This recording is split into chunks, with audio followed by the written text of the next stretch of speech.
écoutant le martèlement de la pluie contre les fenêtres. Finalement, Sarah prit une profonde inspiration et parla, sa voix tremblante mais résolue. « Monsieur Laurent, je ne peux plus garder ça pour moi. J'ai des sentiments pour vous. Je sais que c'est compliqué et peut-être inapproprié, mais je devais vous le dire. » Monsieur Laurent sentit son cœur battre plus fort. Il la regarda, voyant à quel point elle était vulnérable et sincère. Il prit une grande inspiration avant de répondre. « Sarah, je ressens la même chose. Mais nous devons être très prudents. Ce que nous ressentons est réel, mais les conséquences peuvent être lourdes. » Leur déclaration mutuelle apporta un mélange d'émotions, soulagement, joie, mais aussi une inquiétude accrue face à l'avenir. Ils savaient que leur chemin serait semé d'embûches, mais ils étaient prêts à affronter ensemble ce que l'avenir leur réservait. Ils passèrent un moment en silence, se tenant les mains, savourant la rare intimité de l'instant.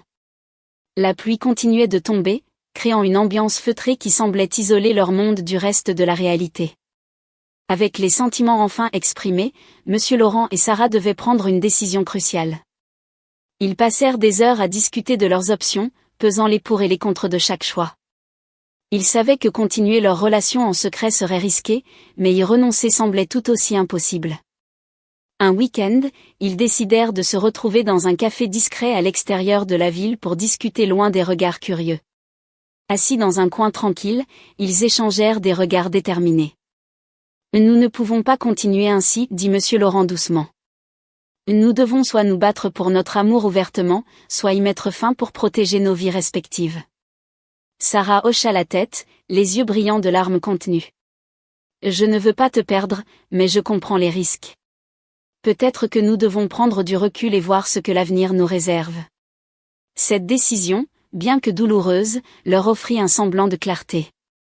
Ils acceptèrent de limiter leurs interactions et de se concentrer sur leurs responsabilités respectives, tout en gardant l'espoir que le temps pourrait apporter une solution.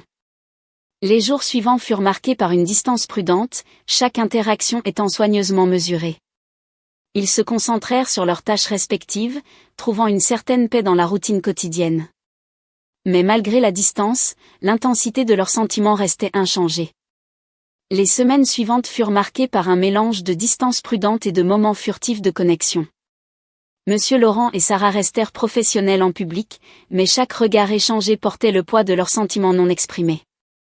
Finalement, les rumeurs se calmèrent et la vie à l'école reprit son cours habituel. Monsieur Laurent se concentra sur son enseignement, trouvant une nouvelle passion dans ses cours, tandis que Sarah plongea dans ses études avec une détermination renouvelée.